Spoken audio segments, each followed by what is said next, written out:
Thank you very much for joining us. First of all, how are you doing, sir? Chris, I'm doing well, and it's great to be with you. Thanks for the opportunity. We're in different parts of the world. It's just coming up to my tea time over here. Whereabouts are you, and what are you up to over there? Well, mate, I've just finished breakfast and brought the wife a cup of coffee in bed, and Oh, so I'm in the good. I've started the day in spectacular fashion.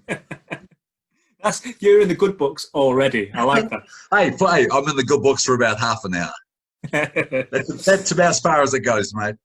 We've just been having a chat off air about the world in general. I guess kind of coming through the end of lockdown, if you like. A lot of places starting to lift up restrictions and things.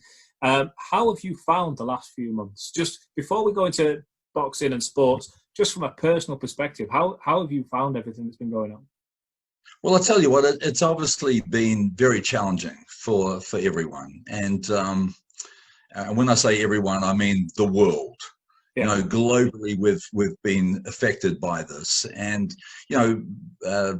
my company, Team Barry, had a very good year, all sorted out for 2020, and that ended very quickly.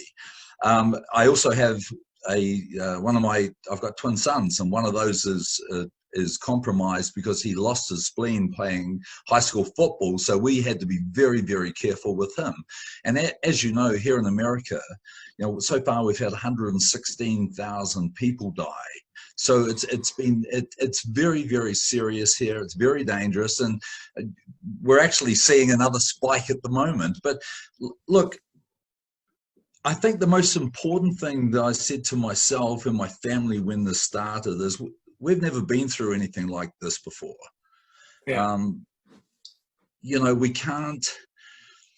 We cannot be irresponsible. We need to do our part to take care of our family. And we took this very, very seriously, and we put ourselves in a bubble.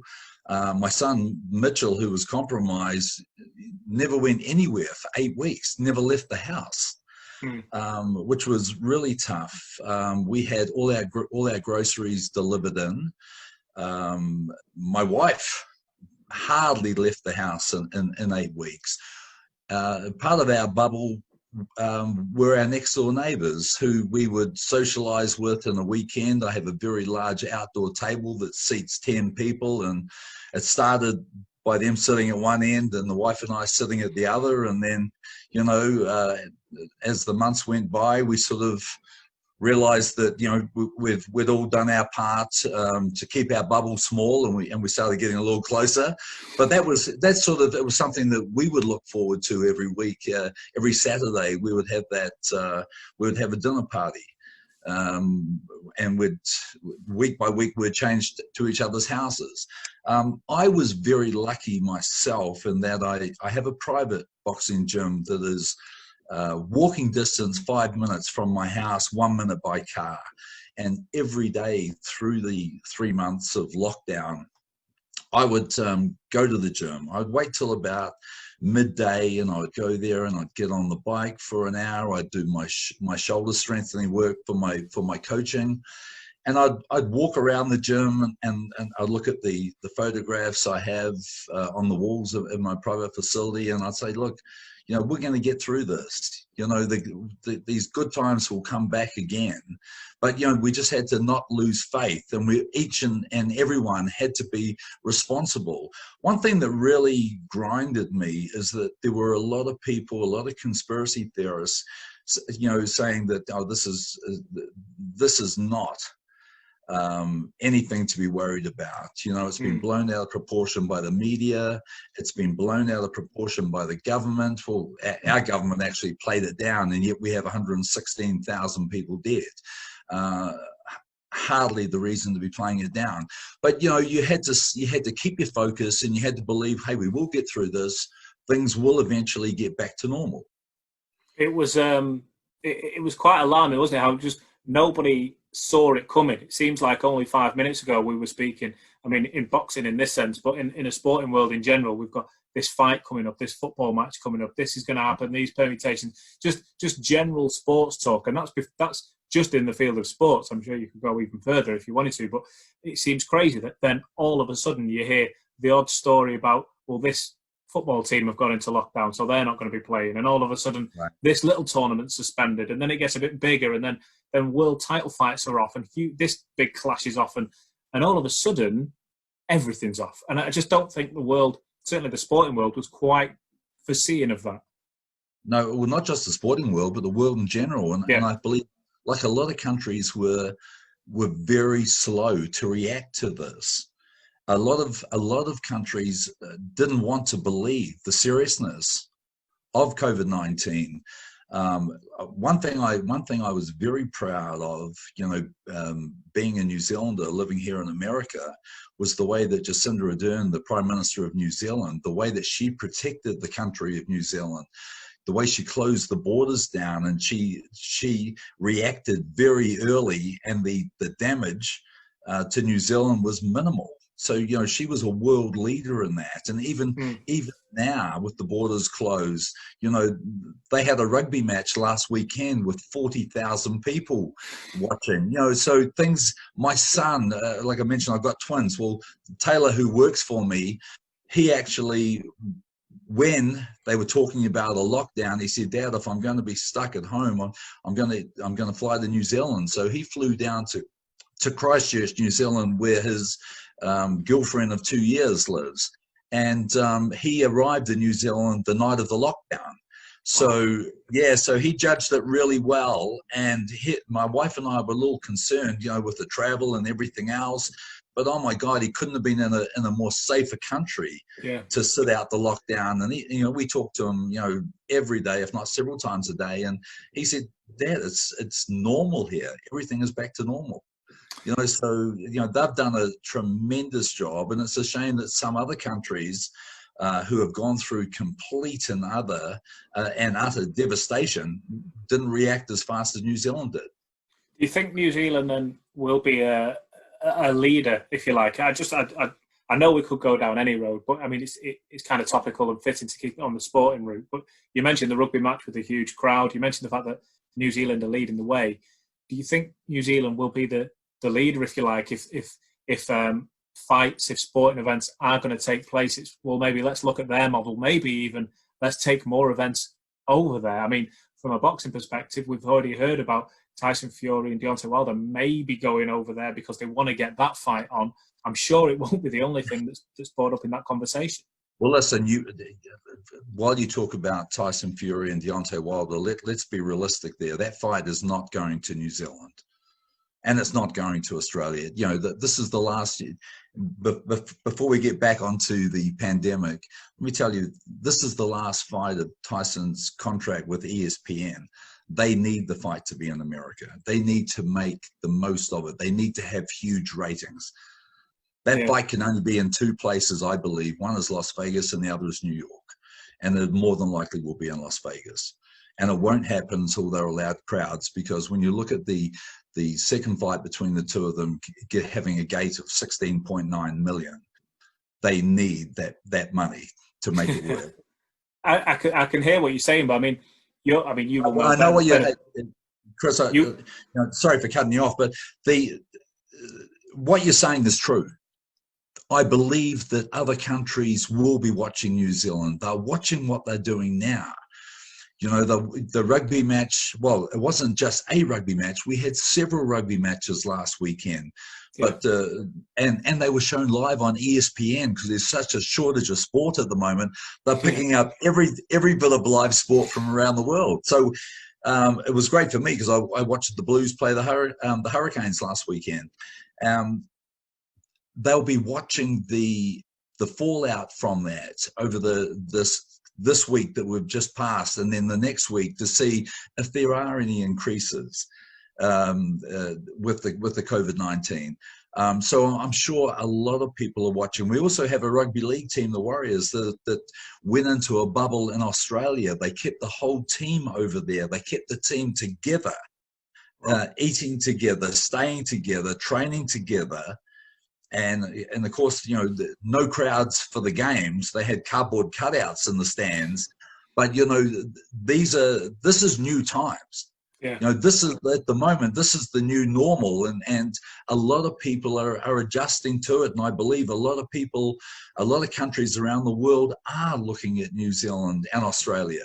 And, you know, there's been a great deal of talk about opening up the borders between those two countries. Yeah. So that, you know, obviously to help repair some of the massive damage from the lack of tourism that's been done in New Zealand and Australia. So, you know, so they're looking to open that up. And I think a lot of people are very excited by that, because, you know, the New Zealanders, they can't go on vacation. You know, they can't really, everyone's just been stuck at home. And I know the Prime Minister down there has been saying, okay, now's the perfect time to get out and experience your own country, which it is. Where, you know, New Zealand's a beautiful country. But, you know, the New Zealanders also are great travelers. You know, they love to travel the world. And the fact that they can get to Australia, I think it'll make a lot of people happy. How far away then? I mean, it's one of those. I can completely understand where you're coming from, and obviously the political and the financial side of certain sporting events, in particular world heavyweight title fights, being in one place rather than the other. But I mean, you will know better than I will. How, if you had to take a guess, how far away are we from a title fight in Las Vegas in the manner that we know it? Because at the moment, it is just unthinkable. Well, you know, Bob Arum and Top Rank, they have started shows. The first show was June the 9th. They've been doing 2 shows a week. This week they're doing 3 shows, because they're also doing a show from Mexico. You know, we have very strict protocols are in place. No world title fights as yet. Yeah. But it is going to happen. Obviously, a lot of the elite fighters cannot afford to fight without a crowd, and it just makes it makes it impossible to reduce their revenues with that, you know, by having a fight in an arena without the crowds. So, you know, I think we're going to have to. We still really don't know, but we're going to have to wait a while to see that. But I mean, I don't think it'll be next year. I think sometime at the end of our summer, if everything stays in place, I think we're going to see some world title fights again. You know, in saying that, there's 2 brothers, the Maloney brothers from Australia, who are over here, and they're part of the Top Rank promotional team. And one of them is a world champion, and he's fighting next week on one of the shows at the MGM with no crowd. Yeah. So, you know, and he's defending his world title. But I mean, I think when you were asking about world titles, you're talking about Canelo. Unfortunately, So it's unfortunate, but it's, you know, yeah. Well, one thing I have to ask you then, because we saw the return of the Premier League in the football over here just this past week, and again in empty crowds, and it's different. You know, we can speak about the pros and cons of there being no crowd, but one thing that struck me straight away was different was players pulling up with muscle injuries, and you can just tell that it was like a friendly atmosphere, but in the same time it's a competitive atmosphere. And are they completely up to scratch? Would those injuries have happened had they just been playing under normal circumstances? You'd have to say probably not. Is there a fear from your side? Listen, you coach fighters, you're trainers, you're the guy in the corner. Is there a worry that this fighter that you had, that whoever it may be, I don't want to mention any names when talking about it, but you get them back in the ring and they're not quite the guy they were 6 months ago or a year ago, or is it a different sport and uncomparable? No, look, I think you're right on the money there, and especially right now at the moment. You know, as I mentioned, the first show back was June 9.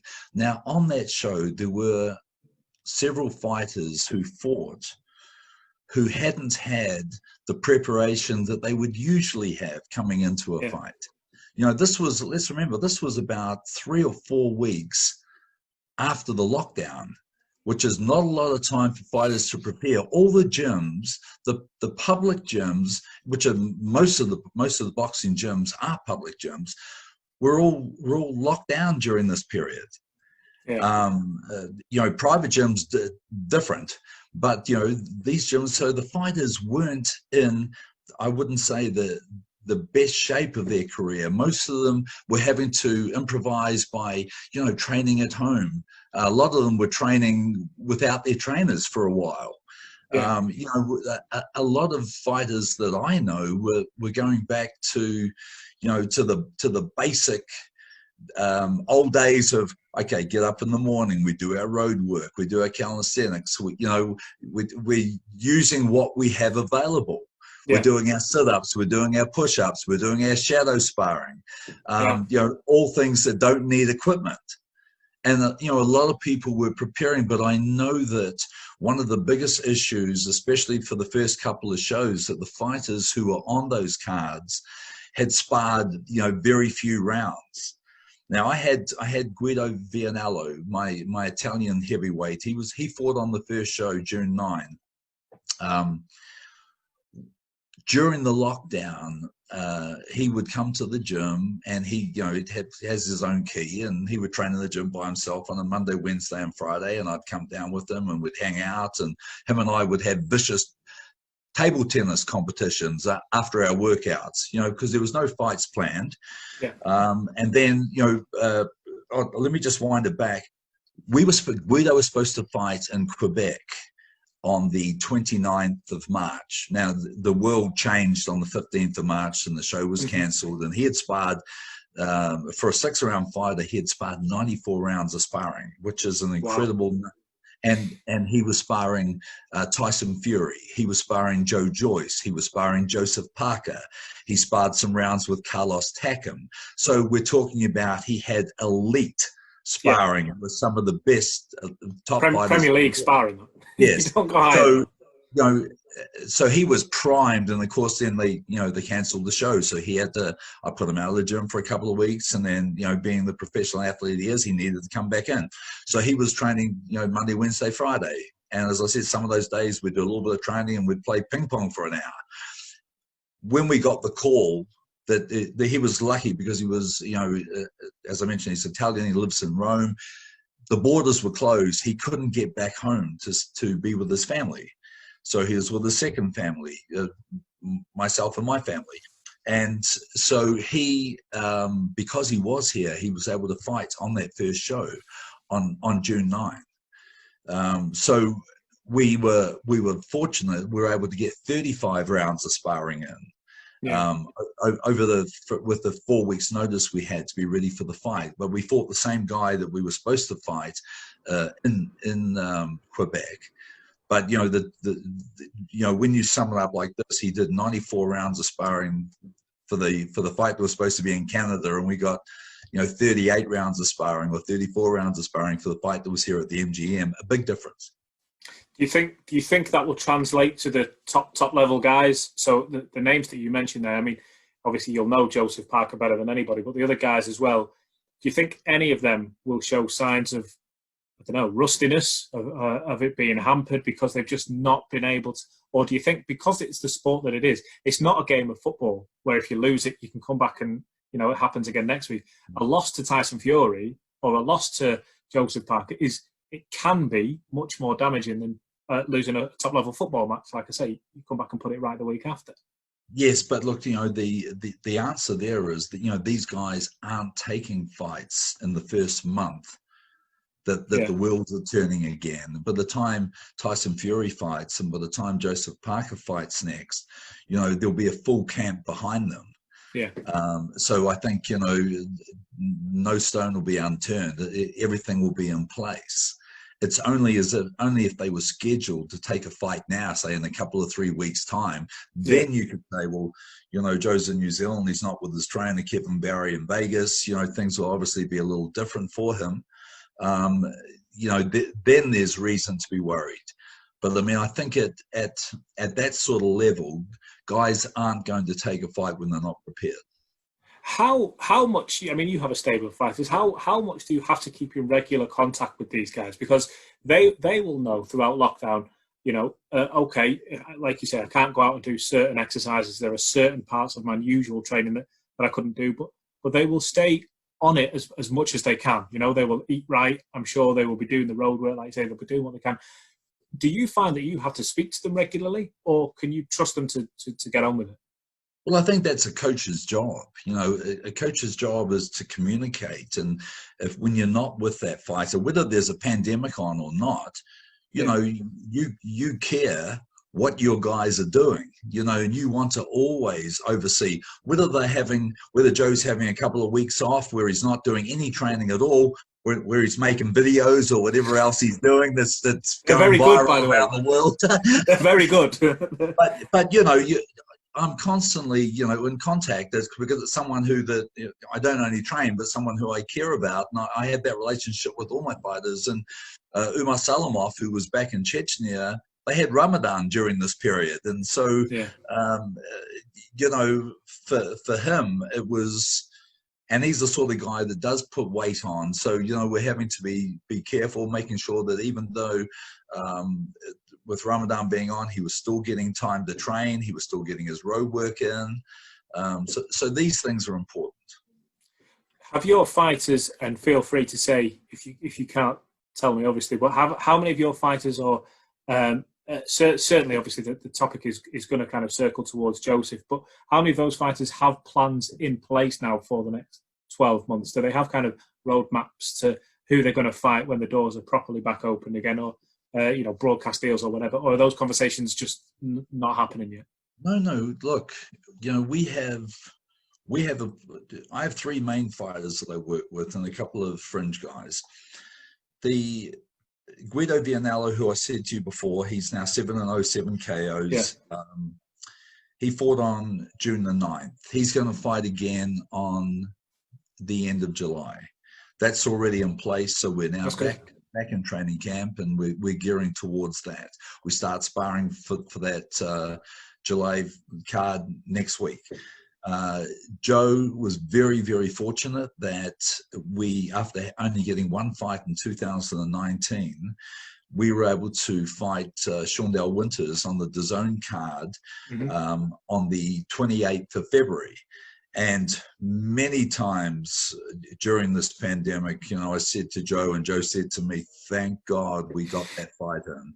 Yeah. Because, you know, it was very important for us that after, you know, only having one fight in 2019, that we started 2020 early so we could get 3 fights in this year. Well, you know, obviously we got that first fight in, and he was lucky. He went back to New Zealand with his wife and 3 daughters, and you know, then this happened. But you know, during this time, it looked like we'll be lucky if we get another fight in this year. And Joe's like, you know, he has a very serious contract with Matchroom and with DAZN, which sort of means you can't just throw him on any card. Yeah. You know, it was looking unlikely that we're even going to get him back in the ring this year. And then David Higgins, who's Joseph's manager, you know, he saw an opportunity where New Zealand were doing so well with the virus that we could be one of the first countries in the world to actually open up for crowds back at sport. And as I mentioned before, you know, last week we had 40,000 in the rugby match. So we are now at the moment having a lot of meetings. David and Joe have been up and down the country, met with several mayors of different cities, and we're looking at the possibility of staging a fight in September in New Zealand. And this will be, you know, one of the first fights in the world, we believe, with a crowd. So there'll be a lot of interest in it. Joe has been training. He's got a really good setup at his house. A lot of people think that during this whole pandemic, Joe's just been making videos, but he's been training every day, sometimes twice a day. And I get FaceTime calls from him often when he's in the gym. His strength level is he's the strongest he has ever been throughout his professional boxing career. So he's doing some really big weights, building on his strength and endurance, waiting for a training camp to start, waiting to get an opponent signed for a possible fight in September. Now, My light heavyweight, Umar Salamov, who's 25-1 with 19 KOs, he's in a 4-way box off for the WBO World Light Heavyweight title. He had signed just prior to the shutdown with Top Rank and Bob Arum. We were fighting Maxim Vlasov, who is a very good fighter, a fighter with a record of 45 wins, 3 losses. He's fought for world titles at super middleweight, light heavyweight, and cruiserweight. So a guy that is a really big challenge for Umar. But, Umar's waited a long time to be in the position of getting a big fight, and this is a big fight for him. So when the promotional contract was signed back in February, we were looking at an early July date. Well, obviously all that changed. Umar was back in Chechnya. Maxim Vlasov is in Russia. The borders are closed there at the moment. So we're keeping a very close eye on what's going on. And once we know when those borders will be open, then we can reschedule that fight. Yeah, it's crazy when you've got so many. I mean, boxing's certainly from my point of view, boxing's always been a bit of a mixed bag. Anyway, anything can just happen and change overnight. It seems, and then you get a global pandemic to add to it as well. I've got to say, I am genuinely intrigued by the idea of this Joseph Parker fight in New Zealand. I'm guessing it's too early for you to start speaking about names, but I assume you will have. I'm assuming you will have a few ideas written down on a piece of paper somewhere. Look, we've thrown a few names around already, and there was no secret. We thought that with the obvious for us was Lucas Browne. Joe being 27-2, Lucas Browne being 29-2. Those guys have been lined up to fight a couple of times, and it just hasn't worked. Both guys are former world champions. We have the New Zealand versus Australia Trans-Tasman rivalry, and the fact that when the borders open, the first countries that will be sharing them will be New Zealand and Australia. So there was a definite appeal there for us. Not signed yet, but a fight that before Joe fought Anthony Joshua, and we all, Joe, David Higgins, and myself, we all lobbied very hard to get under Joshua's skin to force that fight. Before that, we had signed Lucas Browne to fight Joe in Auckland, so we had a signed contract then, and so it's a fight that really should happen, and it's a fight that has a lot of interest in that part of the world. What do you think that would do for title ambitions for the winner, who obviously you would back Joseph, for that winner to keep in the conversation? Because Lucas, like you say, he's a respected name, former world champion. There are certainly worse names than you could fight if you want to keep yourself up in that title mix. Because it seems at the moment it's kind of preoccupied, obviously, by Tyson, Deontay, and Anthony. But as we just said a moment ago, this is boxing, and things can change quicker than you know it. Look, you just mentioned, 3 of the main players, but there are a lot of other really good fighters.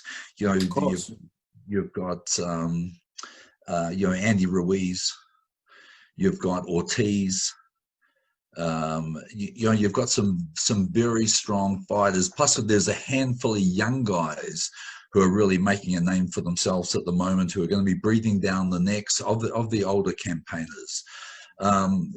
So I don't think that the most important thing for Joe and our team is that we don't lose. Yeah. That's how we stay relevant. That's how we get a step closer to, getting in a big fight. Oscar Rivas from Canada is a guy that Dillian White fought. And, of course, I should have mentioned Dillian's name, a guy that's waited a long time, Dillian White, to get his shot at the WBC belt, and Derek Chisora. So you've got Usyk, you've got a lot of good guys out there. Now we're sitting in a very good position at the moment with the WBO at number 2, and Usyk sitting there at number 1. So for us, it's about keeping Joe relevant, keeping him active. um, getting him in the ring, and getting doing our lobbying and getting closer and closer to a fight that's either a mandatory fight or a fight that will put us in position to fight for the world title again. I feel like I could ask you, Kevin, about any one of those names that you just mentioned, and we could have an hour-long conversation. The interest is that heavy in all of them. I'll start with Dillian because, like you say, a lot going on with him at the moment with this talk about action with the WBC and, should he have had a shot yet? What's kind of happening there? But just looking back to Joseph's fight with Dillian, I've got to say, watching that fight, it was the furthest on my edge of the seat, if you understand the term there. Just, it really could have gone either way. Both guys had they had so many positives going for them. Dillian was obviously very aggressive. He looked strong early on, but then Joseph, I mean, my word, at the end, he was boxing his ears off. And you thought, if this goes on just a few more seconds, you can see it being waved off. As the guy in his corner, what did that do to your stress levels, heart levels that night, seeing that go on? Well, look, it was, my stress levels were more of one of frustration. I thought that, one is we took that fight late. We were coming off the Anthony Joshua loss. Joe came back to New Zealand, put a bunch of weight on. DILLIAN WHYTE was in camp. Eddie rang us and said, do you want the fight? I think we had 6 weeks notice. And we said, no, we knew that it was a tough fight. We knew that we were taking the fight on a short training camp, but we decided to roll the dice. I still believe that, I personally believe that Joe would stop Dillian in 6 or 7 rounds. And the way the fight started, I'm sitting in the corner the first 2 rounds, and Joe's having his way with him. And then we copped the headbutt to the cerebellum and wasn't seen by the referee. Joe gets dropped. Most guys would never, ever have got up. I missed it at the time. And it was, 10 seconds later, the bell rang. He came back to the corner and Joe goes, he hit me. I said, he never hit you. And then my son Taylor looked up at the screen and we saw what had happened and missed by everyone. And Joe literally fought the rest of the fight concussed. Now, when you consider that and then you factor in the illegal tactics by DILLIAN WHYTE throughout that whole fight, the choking, the lifting Joe off his feet. At one stage, he tried to throw him over the top rope. Yeah. The hitting low, the hitting in the back. Look, it was an appalling performance by the referee.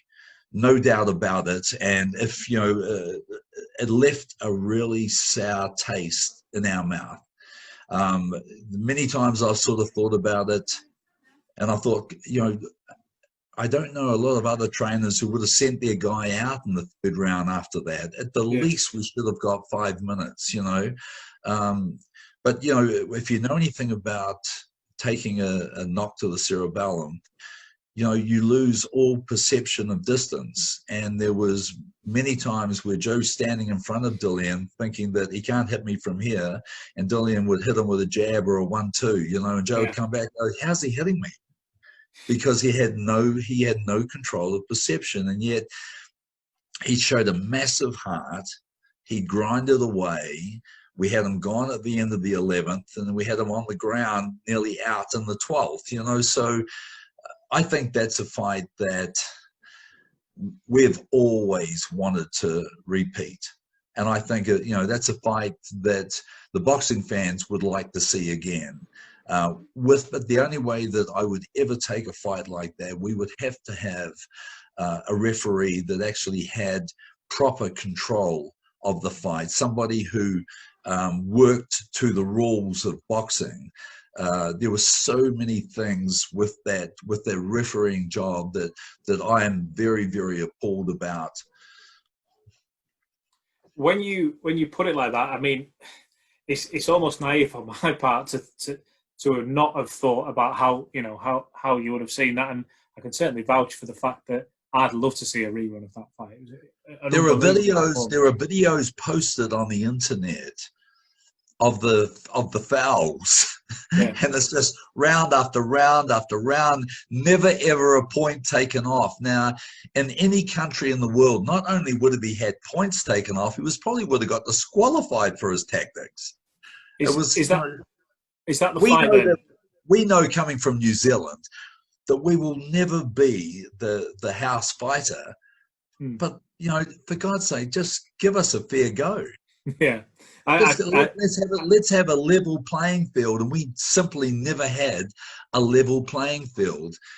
And very similar to the Joshua fight, if you remember, the referee, the Italian referee, did an absolutely appalling job. Every time Joe did manage to close, he quickly ran in case Joshua got hit, and broke him up. I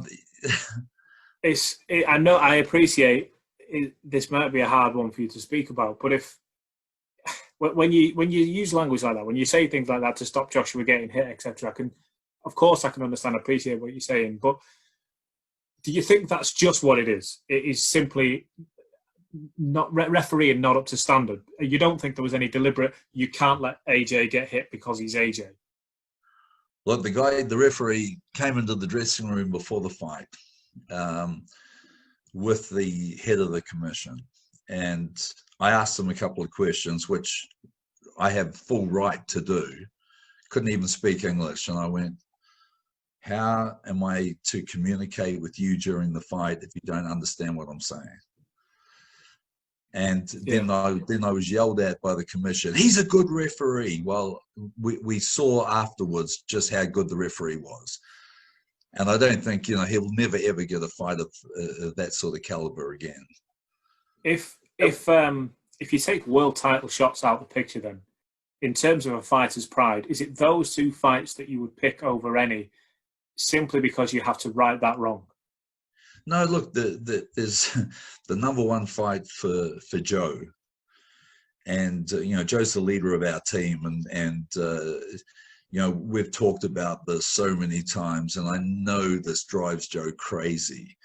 And him and DILLIAN have had many little discussions on social media. There's been a lot of banter, both good and bad, since the fight. Joe number one, he wants to fight DILLIAN White. Number two, he wants to fight CHISORA, because CHISORA and his team are just such big mouths. And when Joe had the spider bite last year, it crippled him. He wants that fight. So there's two fights there that we would love to have, and like we would love to give. When Joe won the world title, beating a 29-0 Andy Ruiz in New Zealand, everyone knows it was a close fight, but we got off to a slow start and we won all the last rounds, and even Bob Arum, who was there with Andy, goes, look, that's fair. We would love to fight Andy again and give him the opportunity to try and beat Joe. Just on the topic of Andy Ruiz, I remember that fight. The reason I remember, or one of the reasons I remember the Andy Ruiz-Joseph Parker fight so clearly, was because, as you said before, there's not many fights that happen over that side of the world. So for me, it was a case of getting up and eating my breakfast and watching it, rather than the customary sitting ringside, or if it's a social occasion, maybe getting a couple of drinks in. It was a case of getting up and sitting and watching it in the morning. It was such an interesting fight to watch for that reason. But then from a boxing perspective, I really enjoyed that fight. Again, I liked Andy Ruiz. I knew a lot about him before that fight. I knew Joseph Parker. The added intrigue came from it's either going to be a first ever Mexican heavyweight or a champion, or a first ever New Zealand heavyweight champion. Just on the topic of Andy Ruiz, did you have any thoughts on how it all went so right in the fight one against Anthony Joshua, and then how you could argue it went so wrong in fight two, and he won the belt and then quickly lost it again? Well, I tell you what, when you said that you knew a lot about Andy, I knew a lot about Andy too, and you probably knew more than I did. I like Andy a lot, and and I'd watched Andy many times. In fact, I'd been approached by Andy's team to possibly work with him before I started with Joseph Parker. And the very beginning of Joe's first year with me in Las Vegas in 2013. We were going around all the gyms, sparring all the heavyweights, and then we sort of ran out of people to spar. And I knew Andy was there. I knew Andy needed work, and I remember taking Joe, on 3 or 4 different occasions to spar Andy. And God, the first time everyone, this story's been told many, many times, but the first time they sparred, Joe looked at him and thought I was joking, and Andy was in the ring clowning around with someone, and Joe thought, oh my God, why'd you bring me here to spar this guy? And of course I knew all about Andy. I'd seen his fights, and Andy at the time was about 16-0, and he punched Joe from pillar to pillar. For 6 rounds, but Joe never took his eyes. His eyes were wide open, but he showed no quit whatsoever, and was embarrassed by it, and couldn't wait to apologize to me when he got back in the car. And he goes, "I'm so sorry, Coach Ryan." I mean, "Why are you sorry? Did you do your best?" And he goes, "Yes, I did my best." I said, "Don't ever apologize to me when you've done your best, but by God, don't you ever tell me that you didn't do your best."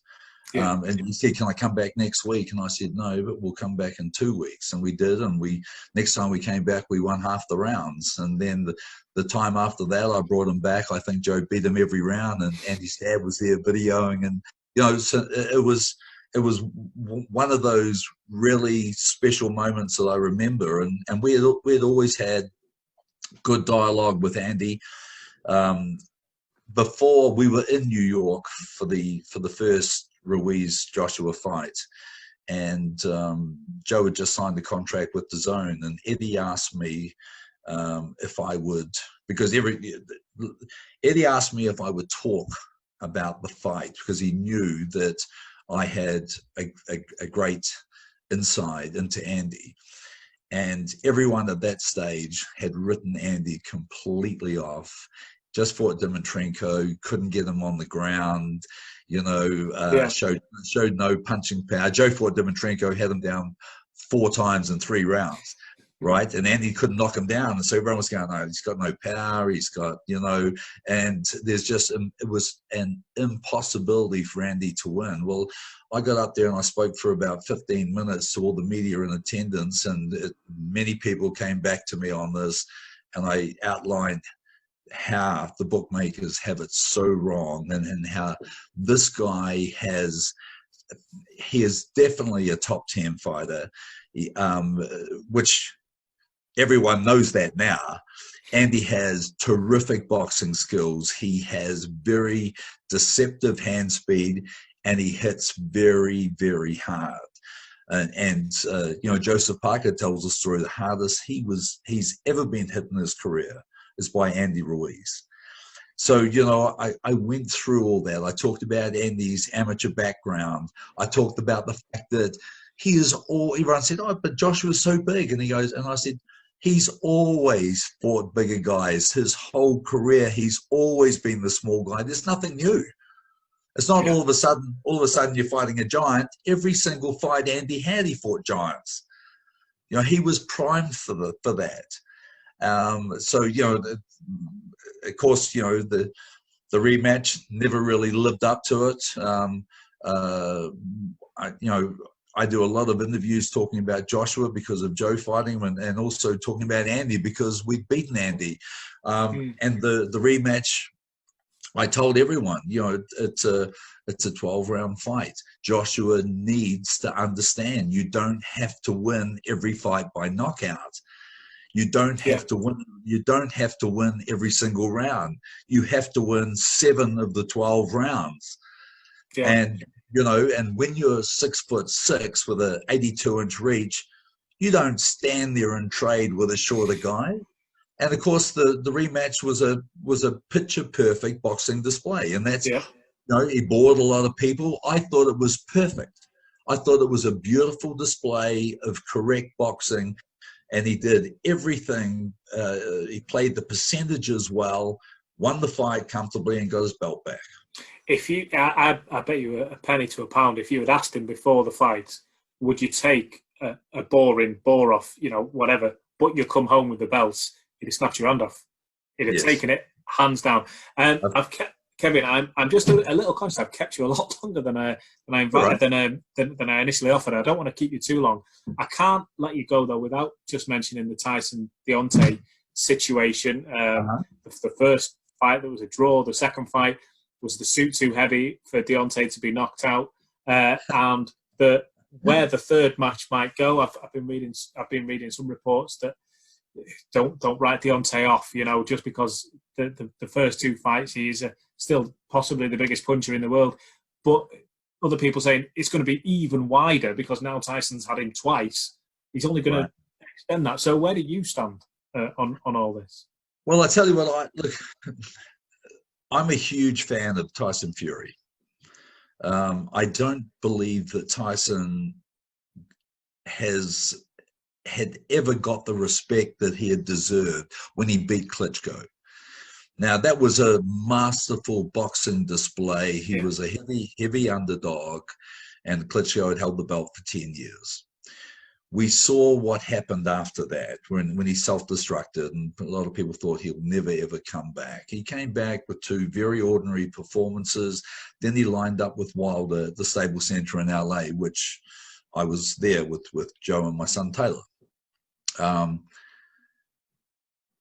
Coming into that fight, looking at the two lead-up fights, and then the fact that you're in with the scariest, biggest punching heavyweight in the world, he won every single round because the challenge was there for him. Tyson Fury is the type of guy that you have to put a big challenge in front of him to make him serious.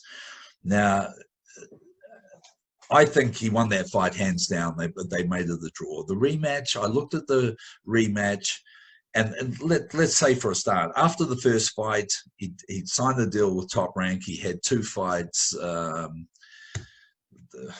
Wallen Tom and Schwartz. Tom Schwartz. Okay, now especially the Otto Wallen fight, he did not excite the world with that performance, because the person in front of him didn't challenge him. It wasn't the uplifting fight for your life challenge Tyson Fury needs. Now, the second fight with Wilder, he'd already been down twice in the first fight. He felt the power of Wilder, but he got up. The challenge was there. It was a 50-50 fight, and personally, I thought that the person who could I thought the first fight Tyson fought out of the skin. The second fight, I thought if anyone had the ability to improve on his performance, it was Wilder, because the performance in the first fight was simply appalling. He let Tyson every round do what he wanted to do until he managed to clip him a couple of times. Well, the thing about Tyson Fury is he has a very, very high boxing IQ.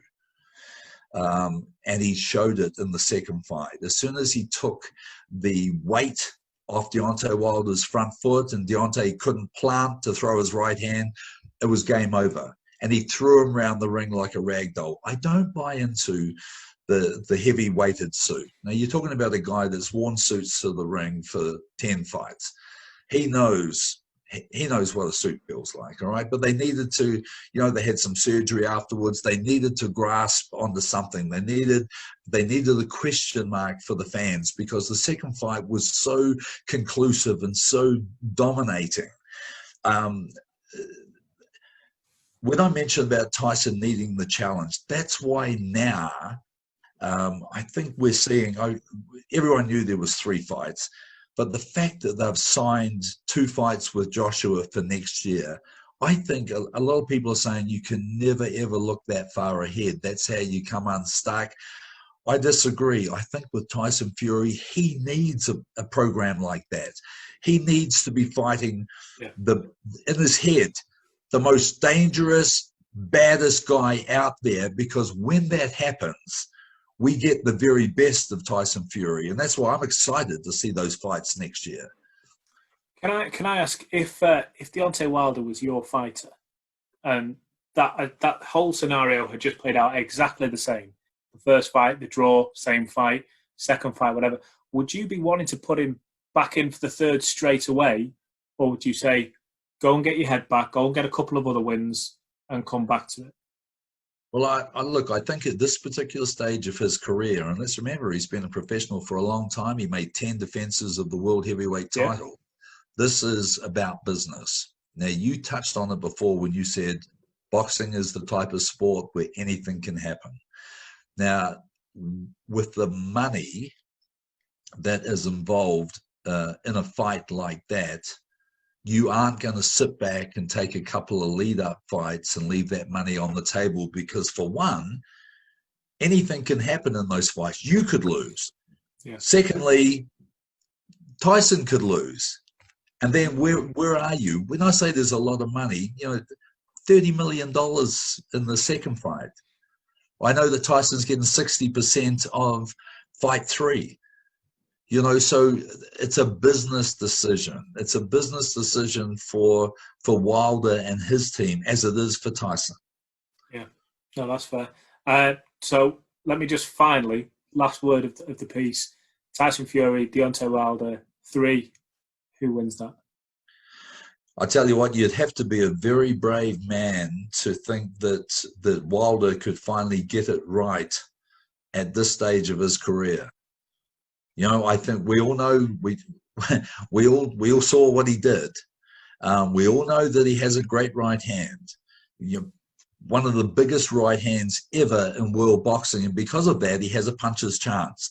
But when you look at the way that Tyson Fury dominated him in fight 2, the fact that he has stayed in shape right throughout this pandemic, you see photos of him, he looks great, his confidence is high.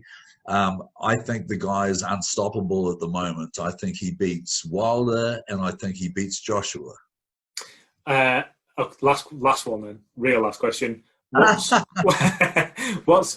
the immediate future? Obviously, after September, Lucas Browne, providing that goes to plan for Joseph Parker. You want to get him back in those world title fights, don't you? You want to see him back in those. No, look, we really do, and that's the plan. Joe's at the age of 28 now. It's important that we maximize his position in the heavyweight division. I talked about business. Well, our team was looking to do the best business for Joe. Joe doesn't want to be one of these guys who's fighting into his late 30s. He's got 3 young daughters. He's having a break at the moment, and he said, I'm going to have another 3, but hopefully I'll get a son in there somewhere. It's important. We've given ourselves 3 to 4 more years and then getting out of the sport. So, we want to get amongst some of the big names and the big interesting fights. And, what drives Joe is a chance to fight for the world title again. Now, we've got this fight in September that we're very close to securing. If everything goes to plan there, and depending on what happens with Eddie Hearn and Matchroom, DAZN, and whether the rest of the world actually opens up to live crowds, there is a really good chance that maybe we could fight again in New Zealand in December. And this is something that we're entertaining at the moment. Interesting. Well, listen, Kevin, we are going to be keeping all eyes on that. We'll probably get you back on closer to the time. Anytime, Chris. Well, listen, I really appreciate your time. Thank you so much for joining us today. I will send you all links, obviously, when they go live and whatnot. And I can't thank you enough for staying for the hour. No, mate, that's great. And I'm happy to be with you, Chris, and with Into Boxing, mate.